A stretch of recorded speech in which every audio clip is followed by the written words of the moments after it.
नमस्कार, आप देख रहे हैं ट्राई सिटी न्यूज और आपके साथ मैं हूं आयुष सूर्यवंशी। इंडिया न्यूज पर प्रतिदिन की बड़ी बहस में आज का मुद्दा है चंडीगढ़ में मौली जांगरा इलाके में अवैध फड़ियों को लेकर कांग्रेस और बीजेपी नेता आमने सामने आ गए हैं। दरअसल मौली जांगरा में फड़ी वालों पर कार्रवाई करने के लिए एनफोर्समेंट विंग की स्थापना की गई है और सालों से शहर में फड़ी लगाकर अपने बच्चों का पेट पाल रहे लोगों को रोजगार देने के लिए नगर निगम ने बाकायदा वेंडर जोन भी बनाया है।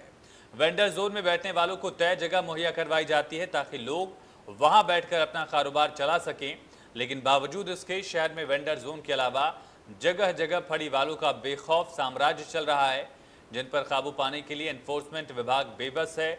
वहीं चंडीगढ़ के मौली जागरा में ऐसा ही एक एनफोर्समेंट विंग ने हाल ही में पुलिस प्रशासन की मदद से फुटपाथ पर जगह जगह बैठे फड़ी वालों को खदेड़ा था, जिसके चलते कांग्रेस और बीजेपी नेता फड़ी वालों को उजाड़ने का दोष एक दूसरे पर मढ़ रहे हैं, जिससे शहर की राजनीति गर्मा गई है। मौली जागरा के पार्षद अनिल दुबे और कांग्रेस के नेता शशि शंकर तिवारी फड़ी मार्केट हटाए जाने का दोष एक दूसरे पर लगाकर रोजाना बयानबाजी कर रहे हैं। तो अवैध फड़ियों को लेकर आरोप प्रत्यारोप की सियासत शुरू हो गई है। दोनों ही पार्टियां यानी कि कांग्रेस और बीजेपी एक दूसरे पर इसका दोषारोपण करने में जुटी हुई हैं और पहले से ही एक जगह तय की गई है, अलग अलग जोन्स बनाए गए हैं जहां पर फड़ी वालों को बैठने की इजाज़त है, एक खास जगह चिन्हित की गई है।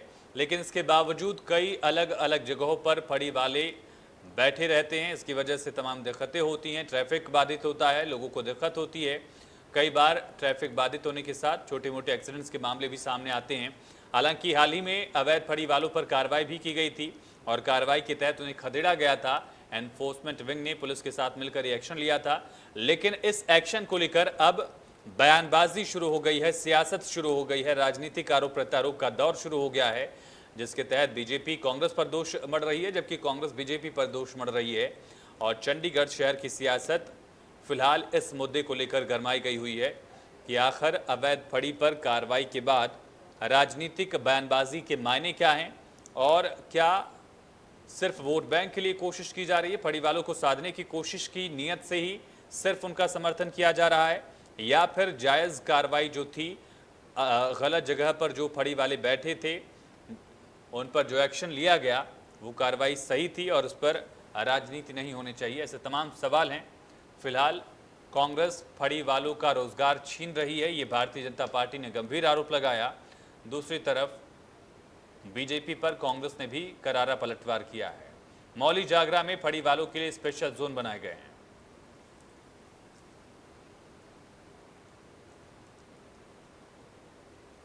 और इसी पर चर्चा के लिए हमारे साथ एक खास पैनल जुड़ रहा है, जिनके साथ चर्चा करेंगे आईटीवी ग्रुप के chief editor Ajay Shukla ji. Ajay sir, over to you.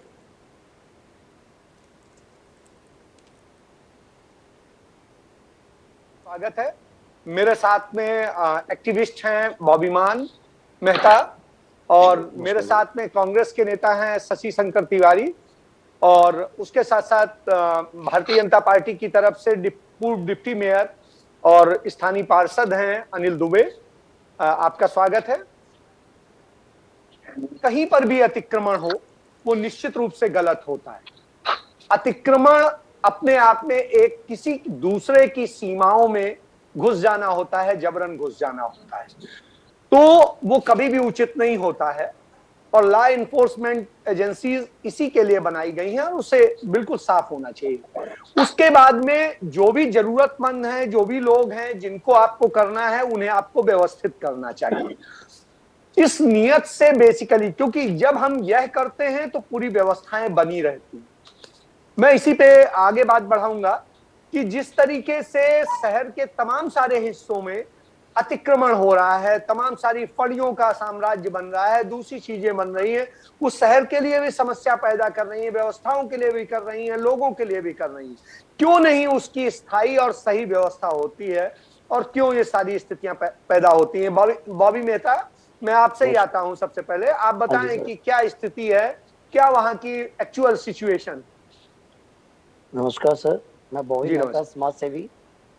सबसे पहले तो महंगाई को लेकर कहें कि भी समाज में इतनी महंगाई हो चुकी है जिसके करके नहीं नहीं, मैं महंगाई पे बात नहीं कर रहा हूं, मैं बात मैं कर रहा हूं जिस चीज पे उस पे आई है, फड़ी पे बात हो रही है। फड़ी पे मैं सर वही आता हूँ कि एक्चुअल में जो भी गरीब आदमी तबके का आदमी है, आज ये कोरोना की मार उन पर पड़ी है, उसकी वजह से वह अपने बच्चों का पालन पोषण नहीं कर पा रहा। आप कहते हैं कि जो रजिस्टर्ड वेंडर्स हैं जिनके कोई लाइसेंस बने हैं वही लोग रोजगार करेंगे, तो बाकी जनता कहाँ जाएगी? आखिरकार उनके भी घर में माँ बाप हैं, बच्चे हैं, उन्हें भी अपने बच्चों का पालन पोषण करना है, जिसके कारण उन्हें भी कोई ना कोई रोजगार चाहिए था। आज की डेट में इंडस्ट्री सब बंद पड़ी है, कोई ना कोई अपनी रेडी फड़ी लगाकर छोटा मोटा रोजगार कर अपने नहीं बच्चों तो को सरकारी जमीन पे कब्जा कर लेंगे, वहां पर बैठ जाएंगे, सर सरकारी जमीन सड़क पर कब्जा कर लेंगे, फुटपाथ पे कब्जा कर लेंगे। नहीं सर, ऐसा कुछ नहीं है। लोगों के लाइसेंस बना के दिए हैं, लोग काम कर रहे हैं, उसके ऊपर उनकी फीस जमा हो रही है। सरकार जब उनकी फीस ले रही है या कुछ वेंडर्स कुछ रह गए हैं, उनका इन्होंने अभी तक सर्वे करके उनको फाइनल करके क्यों नहीं जगह दी? जो लोग विदाउट लाइसेंस रह गए हैं उनके लिए काम कौन करेगा? उनके लिए भी तो काम सरकार को ही करना पड़ेगा ना। वो काम सारे अधूरे पड़े हैं। जिन लोगों के लाइसेंस हैं वो 10% लोग अगर काम कर रहे हैं, तो 90% लोग जो है वो अपने बच्चों को लेकर कहाँ जाएंगे? भारत छोड़ के कहीं बाहर चले जाएंगे? नहीं, आखिरकार उन्हें भी अपने बच्चों को पालना है। नहीं तो नियम के दायरे में क्यों नहीं आए वो? इसका मतलब है या तो वो अवैध है या तो सर्वे में क्यों नहीं आए वो।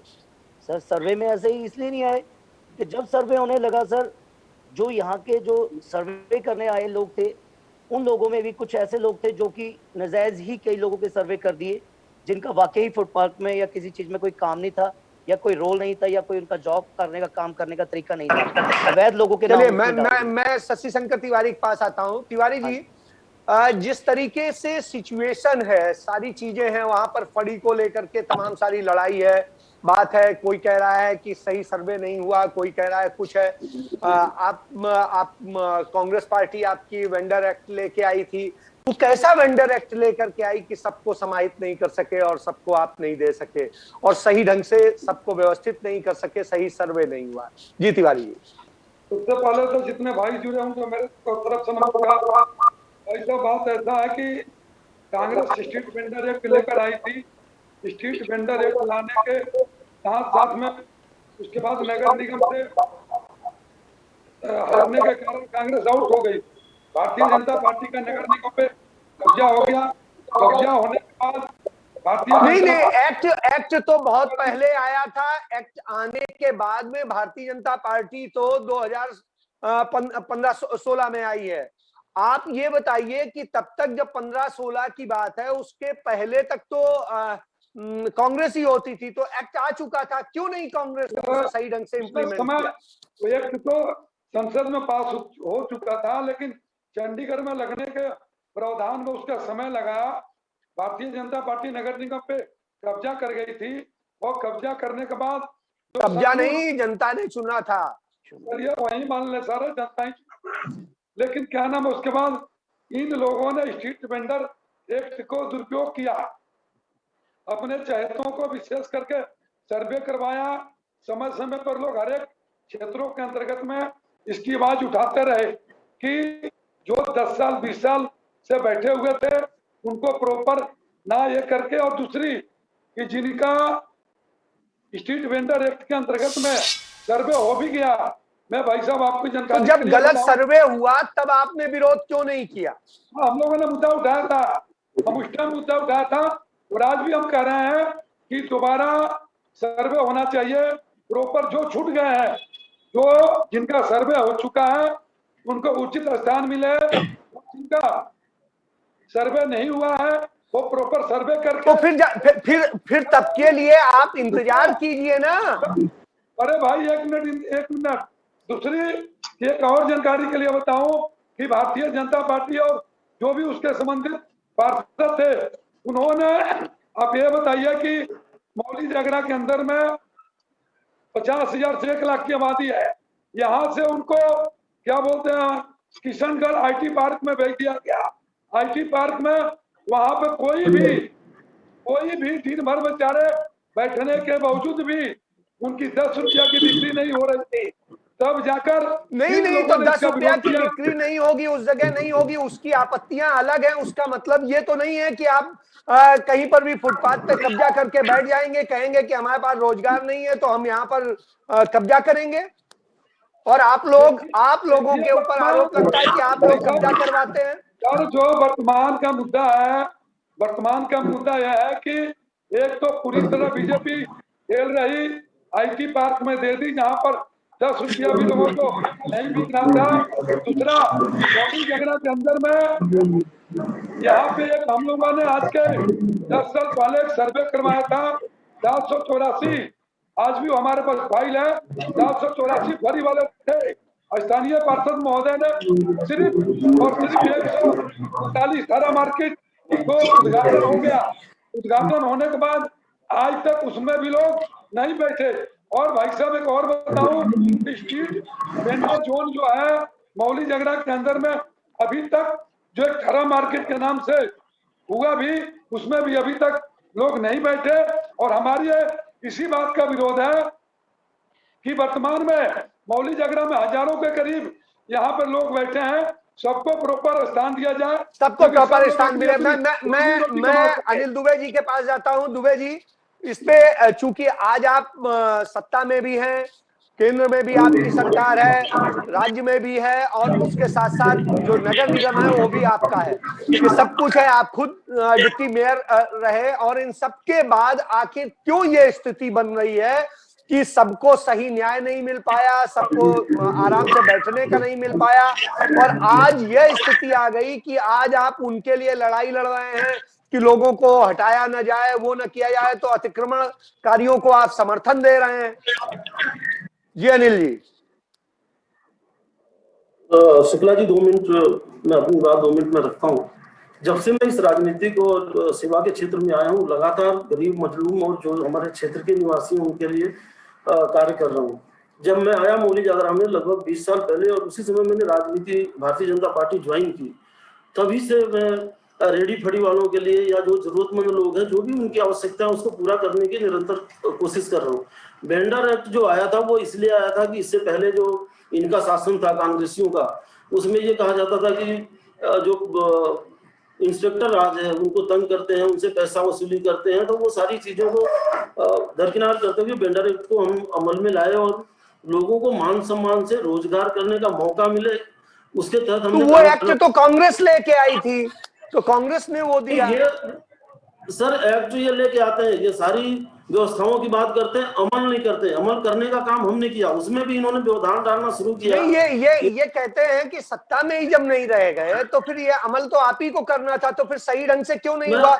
आज मैं आपसे तब बात कर रहा हूं जब 7 साल हो चुके हैं सरकार के। मैं आपको बता रहा हूँ, वही बात कर रहा हूँ। ये उसमें भी व्यवधान डालने का काम शुरू किया। जो लोग वेंडर्स का काम नहीं करते थे उनको जब हम सर्वे करवा रहे थे, उनको भी इन्होंने सड़क पे उतार दिया, वहां पे बिठा दिया कि आप भी अपना सर्वे करवा लो, आने वाले समय में आपको बूथ मिलेगा। जो भी है इनकी जो नीति है, जो इनकी राजनीति, उस हिसाब से काफी ऐसे लोग सर्वे करवा गए जो वेंडिंग का काम करते ही थे। एक चीज और मैं आपको बताना चाहूंगा, मैं सिंगापुर टूर गया था हमारा कॉर्पोरेशन से। मैंने बैंकॉक में एक थड़ा मार्केट देखा था, जिसका हमने चंडीगढ़ में आकर प्रयास करके वो थड़ा मार्केट बनवाने का काम किया, जिससे लोग मान सम्मान के साथ उसमें बैठ के काम। लेकिन वो भी दुकानें तो खाली पड़ी हैं, वो भी तो आपने अलॉट कर पाए। मैं बता रहा हूँ, उस समय उस जगह पे सिर्फ 150 लोग काम करते थे। जैसे ही हमने बनवाना शुरू किया, ये हमारे जो माननीय नेता बैठे हैं कांग्रेस के, तिवारी जी, इन्होंने लोगों को भड़काना शुरू किया, तुम भी बैठ जाओ, तुम्हें भी थड़ा मार्केट। वहां पे 400-500 लोग बैठना शुरू कर दिया। 150 की जगह थी 150 ही बन सकता था, 136 लोग। मतलब ये तिवारी जी ने अवैध कब्जे करवा दिए। बिल्कुल, ये करवाते हैं, इनकी आदत है।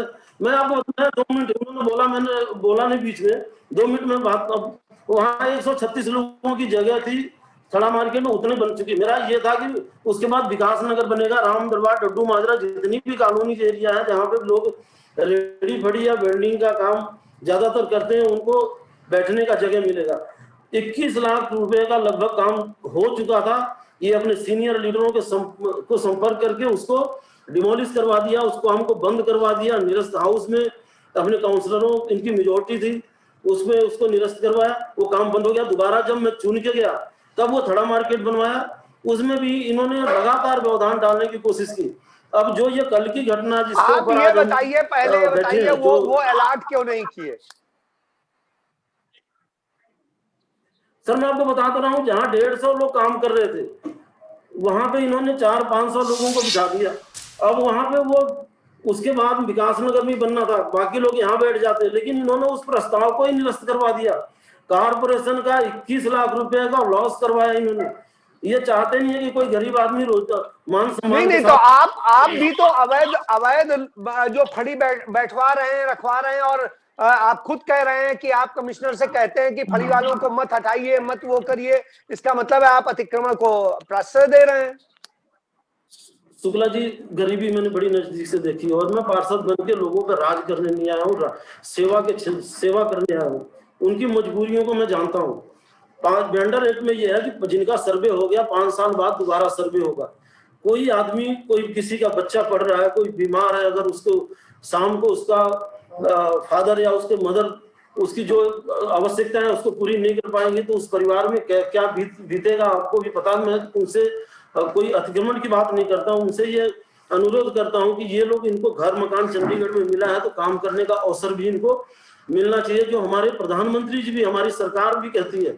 उस तहत मैं उनसे रिक्वेस्ट करता हूं, कोई अतिक्रमण की बात मैं नहीं करता, ना ही यहाँ किसी ने अतिक्रमण किया है। शाम के समय कोई आलू प्याज लेके, कोई सब्जी, किसी तरह की कोई छोटी मोटी दुकान करके 2 रुपए कमाकर अपने बच्चों की आवश्यकताओं को पूरा करता है, अपने परिवार का पालन करता है। लेकिन तिवारी जी की ऐसी राजनीति है, मैं आपसे ये कहने में कोई गुरेज नहीं करूंगा। पीछे इन्होंने जब हमारी लॉ एंड ऑर्डर को लेकर एसएचओ से नहीं बने, जो पूर्व थाना प्रभारी थे, कांग्रेस के लोगों ने, मैं उसका फोटो मैं आपको दिखा देता हूँ, सिर्फ यही लोग उसमें बैठे हुए हैं और इन्होंने इसका डिमांड की कि यहाँ से विकास नगर से रेडी फड़ी वालों को हटा दिया जाए, जो दुकानें बंद करवा दी जाए, जिसका हवाला देकर एसएचओ साहब ने, पूर्व प्रभारी ने निगम कमिश्नर को एक लेटर लिखा। वो भी मैं आपको दिखाता हूँ। एक रेजिडेंस की मीटिंग हुई है जिसमें ये इशू रेज किया गया है, डिमांड की गई है कि इनको हटाया जाए। उसके बाद एक ड्राइव फिक्स हुआ, उसमें भी जब मुझे पता लगा तो मैं हजारों अपने समर्थकों के साथ उनका विरोध किया। कोई अतिक्रमण नहीं था, लेकिन चलिए, अतिक्रमण नहीं था। मैं 1 मिनट आपके पास फिर आता हूँ। मैं बॉबी मेहता से, तिवारी जी आपके पास आता हूँ। बॉबी, मैं आपसे बात करता हूँ कि आपके पास काम नहीं है तो इसका मतलब है कि आप कहीं पर भी कब्जा करके कहीं पर भी बैठ जाएंगे, कहीं पर भी दुकान चलाने लगेंगे, तो ऐसे तो कोई व्यवस्था रहेगी नहीं। फिर तो सरकार, निगम और व्यवस्थाओं की जरूरत ही नहीं है। फिर तो हर कोई अपने इसी बात को लेकर के कि हम क्या करें। तो आप जाइए जहां से आए हैं, अपने उस गांव जाइए, वहां करिए जाके। जी भाभी। जी सर, मैं एक ही बात कहना चाहूंगा। कुछ लोग ऐसे कहते हैं कि हम प्रवासी हैं, बाहर से आए हैं, ठीक है, उन लोगों की आप ये बातें कर, मतलब बताते हैं कि भी उन्हें वहीं जाना चाहिए जहां से वो आए हैं। आज इस चंडीगढ़ के अंदर कोई भी ऐसा इंसान नहीं है जो कि बाहर से ना आया हो। हर आदमी अपने रोजगार को, अपने व्यवसाय को लेकर यहाँ पर काम कर रहा है, अपने परिवार को पाल रहा है। तो भाई, तो नियम तो नहीं तोड़ेंगे, सरकारी सर, उस पे तो नहीं करेंगे। सर, ये जो कोरोना की मार है, इसने तो अच्छे अच्छे नियम तोड़ दिए हैं। इस महामारी के करके आज आप देखो देश की हालात क्या है। बड़ी बड़ी इंडस्ट्रीज, बड़े बड़े फैक्ट्रीज, बड़े बड़े लोग, और हमारे जैसे गरीब आदमी तो रीढ़ की हड्डी टूट गई। हम तो अपने बच्चों को खाना एक टाइम का ढंग से नहीं दे पा रहे हैं। अगर इस व्यवस्था में अगर सरकार या राजनीतिक लोग जो बाहर के एक दूसरे के ऊपर कीचड़ उछाल रहे हैं, अगर इन लोगों की 2 सांडों की लड़ाई में झाड़ों का नुकसान, तो हमारी गरीब जनता की मतलब ऐसी क्या हमारे से कमी हुई है कि हम अपने बच्चों को खाना भी ढंग से ना दे सकें, हम अपने बच्चों के लिए रोजगार ना कमा सकें? क्या आज ये ऐसा प्रावधान बना दें कि हम लोग अपने बच्चों का पेट भरने के लिए अगर रोजगार ना करें, मेहनत ना करें, चोरी चकारी करने लग जाए, लूट मार करने लग जाए, डाका डालने लग जाए? क्या ये कानून? चलिए, मैं तिवारी जी के पास जाता हूं। तिवारी जी, जैसा कि बॉबी का कहना है कि जिस तरीके से आप लोगों ने शिकायत करी, फली वालों पे और दूसरों पे कार्रवाई हुई और उनको उठाया गया, उनको लेकर के तमाम सारे बवाल हो रहे हैं, और आज आप में और पार्षद में उसको लेके बयानबाजी हो रही, तो उस स्थिति में कहीं आप बताइए, क्या वो लूट डकैती करें, क्या करें, कहाँ जाएं, क्या करें? जी भाई साहब, तिवारी सबसे जी। पहले तो मैं अपने बड़े सम्मान पूर्वक मेरे अपने बड़े भाई दुबे जी से कहना चाहूंगा कि थारा मार्केट के ऊपर जो आरोप प्रत्यारोप लगा रहे थे, ये यहाँ के काउंसलर भी रहे। 784 आदमी जो 136 आदमी का इन्होंने थारा मार्केट बनाया था, उस टाइम भी हम लोगों ने विकास नगर मौलिक कॉम्प्लेक्स एक सर्वे करवाया था, जिसमें 784 आदमी यहाँ पर रेडी फरी करके दोनों मंडियों में और यहाँ से लेकर वहां तक कोई नाई मोची धोबी या सब्जी फल फ्रूट लोग बेच रहे थे। हमारा विरोध ये था दुबे जी से कि सिर्फ 136-37 आदमी का जो आपने थारा मार्केट बनवा दिया, बाकी लोग कहाँ जाएंगे? फिर उसके बाद उस विरोध के बाद उसको तोड़ा गया और हमारी कांग्रेस की ये मांग थी कि पूरा 784 व्यक्तियों को रोजगार मिले, ना कि 137 की। फिर ये लोग सत्ता में आए, सत्ता में आने के साथ साथ फिर दुबे जी ने थारा मार्केट बनवाया, बड़ी धूम धड़ाकों के साथ में उसका उद्घाटन हुआ। भाई साहब, मैं शुक्ला जी पूछना चाहता हूं आपके माध्यम से दुबे जी का कि वहां पे 19 लाख की बार बार दुहाई दे रहे हैं, लेकिन जो इन्होंने 50 लाख पिछले बार की और दोनों जोड़ दिया जाए, 50 लाख रुपया सरकार का नगर निगम का जनता का नुकसान करने के बावजूद भी कम से कम 137 आदमी जो थारा मार्केट में है वो तो बैठ जाना चाहिए। दूसरी, कि अपनी वाहवाही लुटने के लिए जब उद्घाटन करने इनके मेयर और अफसर आए थे, तो वहां पर ना बिजली थी, ना पानी थी, ना लाइट थी। खुद इन्हीं के नेताओं ने विरोध किया, जो समाचार पत्रों में भी छपा। और ये हमारे बड़े भाई हैं, सम्माननीय है और इनको आगे बढ़ाने में भी बहुत बड़ा योगदान रहा। और मैं चाहता हूँ चलो अपनी अपनी किस्मत, लेकिन इनको पता नहीं क्या एलर्जी है कि जब मैं सही भी कोई मुद्दा उठाऊंगा तो बाकी किसी को तो मतलब निजी लड़ाई में वो सब लोग पिसेंगे, दूसरे पिसेंगे, सारे यहाँ के नागरिक पिसेंगे। तिवारी जी सर, हमारी तो मांग है, जो वर्तमान में ये झूठा आरोप लगा रहे हैं, जो वो महिला भारतीय जनता पार्टी की सक्रिय सदस्य है और इनके घर के बगल में रहती है और इनकी डंडा झंडा उसके पूरा परिवार जोड़ता है। उसके बाद इन्होंने एक हमारे सूरज भाई हैं, सूरज भाई को मकान दुकान तोड़ दिया गया, उनके बच्चों को इन्होंने भड़काकर मेरे घर पर 25-30 आदमी रात्रि 9 बजे, मतलब मैं वही कह रहा हूं कि निजी लड़ाइयां लड़ी जाएंगी, जनता की सेवा के नाम पे निजी लड़ाइयां लड़ी जाएंगी। मेरे घर पर आ गए रात्रि 9 बजे। चलिए समय की सीमा है, मैं जाता हूं दुबे जी के पास। एक मिनट जी। और भाजपा युवा मोर्चा के जो सूरज भाई हैं, उनके बच्चे पदाधिकारी हैं, इनके बच्चों के साथ में यहाँ पर आए और बहुत ही नाराजगी जाहिर की। चलो, मैंने उनको बड़ी प्यार पूर्वक समझाया और जिस औरत का नाम ले रहे हैं उसके घर वाले को वही सूरज भाई ने बुलवाया। बुलवाने के बाद उन्होंने कहा कि मेरे को दबाव के अंदर में बयान दिलवाया गया कि तुमने ये बयान देना कि मैं। चलिए ठीक है, भाई समय की सीमा है, मुझे जवाब लेना है, आप लोगों के सवालों के जवाब लेना है। रैली छुड़वाने के लिए अंगूठा लगवाया, ये तो चलो वो समझदार व्यक्ति थे, अन्यथा। चलिए मैं आता हूं दुबे जी के पास। दुबे जी, आप जो है अपने पड़ोसियों का, अपने समर्थकों का इस्तेमाल दूसरों को खत्म करने के लिए कर रहे हैं। आप रेहड़ी फड़ी को अपने लोगों को देने के लिए कर रहे हैं, मार्केट में अपने लोगों को कराना चाहते हैं। एक मिनट तिवारी जी जवाब सुन लीजिए। हाँ दुबे जी। सर, जब तक तिवारी जी हमारे क्षेत्र में नहीं थे, मौली जागरण में नहीं आए थे, कोई किसी तरह का विवाद नहीं था, ना मैं इनसे कोई विवाद रखना चाहता हूँ। ये जितनी बातें कह रहे हैं, झूठ का इतना बड़ा, इतना झूठा इंसान, इतना झूठा व्यक्ति मैंने नहीं देखा। मैं क्यों तोड़वाऊंगा? हमारे कम्युनिटी, मेरे ऑफिस के सामने उसकी रेडी लगती है, उसको कोई शिकायत होती है। एक दिन इंस्पेक्टर ने चालान काट दिया, उसने तिवारी जी को, मुकेश राय जी को वहां पर बुलाया। अगर वो मेरे पार्टी में होती, मेरी समर्थक होती, तो मैं वहीं ऑफिस में बैठा होता हूँ, वो मुझे बताती। चलिए, इन बातों में मैं नहीं जानता। उसको ले जाकर इन्होंने नहीं, चलिए समस्या पे आइए। 29 तारीख के हाउस में मुझे इंस्पेक्टर का एक मैसेज आया कि आप यहाँ कल फिर ड्राइव फिक्स हुई है। ये नगर निगम के रिकॉर्ड में है। मैंने पुरजोर विरोध किया कमिश्नर साहब से। मैंने ये कहा कोविड का समय चल रहा है, किसी गरीब आदमी को तंग न किया जाए। और उसमें हमारे अध्यक्ष अरुण सूची ने भी और मेयर साहब ने कहा कि दुबे जी ठीक कह रहे हैं। तो कमिश्नर साहब ने कह दिया ठीक है, ये लोग जाएंगे जरूर, लेकिन कोई कार्रवाई नहीं करेंगे। अब वो आए भी थे, और आए तो हमारा युवा मोर्चा के कार्यकर्ता है, उसका कोई वहां पर रेडी थी, उसको उन्होंने तोड़ दिया। इनका कोई नुकसान। उसके बाद में जब कॉलोनी में मुझे पता लगा, मैं भाग के आया, नहीं, उनको आप वापस इनको भेजा। स्थायी रूप से दुबे जी, आप क्यों नहीं ऐसा करते हैं कि इन सारी समस्या का समाधान निकालें, स्थायी रूप से लोगों को सही ढंग से स्थान दिलाएं?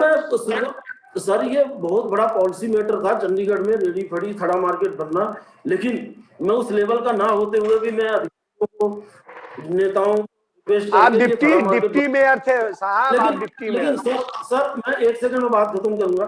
जो थड़ा मार्केट बनना शुरू हुआ 136 लोगों का बना, 200 का और बनता 300, और इन्होंने कहा कि 784 लोगों का बनाओ, नहीं इसको तोड़ दो। इन्होंने तोड़वा दिया जिद करके। जब एक चीज, कोई नई चीज जो चंडीगढ़ में आज तक नहीं बनी थी, मैंने शुरू करवाई, उसको इन्होंने तोड़वा दिया। उसके बाद फिर हमें जाके वर्क करना पड़े हमें। चलिए, अब हमारी समय की सीमा है, इसलिए आप जो 1 सेकंड में जो भी बात कहनी कह दीजिए, फिर मैं समाप्त करूंगा। मैं सिर्फ यही कहूंगा कि कांग्रेस पार्टी जो है घोटाले वालों की पार्टी। आपने देखा है किस तरह से इन्होंने रेलवे को लूटा है, इनके नेताओं ने किस तरह से ये यहाँ पर झुग्गियां बना के तिवारी जी बेचे हैं 4 नंबर में। जिस तरह से ये 100 150 गाय पालते, उसमें जो गाय बीमार होती गौशाला से एक्सचेंज करवा लेते, वहां पर लगे हैं दुनिया भर का ये। चलिए मैं ये उम्मीद करूंगा, इसी के साथ मैं उम्मीद करूंगा कि आप लोग मिल करके इस समस्या का समाधान निकालेंगे, व्यक्तिगत लड़ाइयों को नहीं लड़ेंगे, और कोविड के दौरान जो लोग पीड़ित हैं, जिनके पास रोजगार नहीं है, उन्हें कैसे रोजगार दिलाने में मदद करेंगे। इसके साथ इस चर्चा को समाप्त करते हैं। आप सभी का बहुत बहुत धन्यवाद, आप लोग चर्चा में आए। चंडीगढ़ की जनता को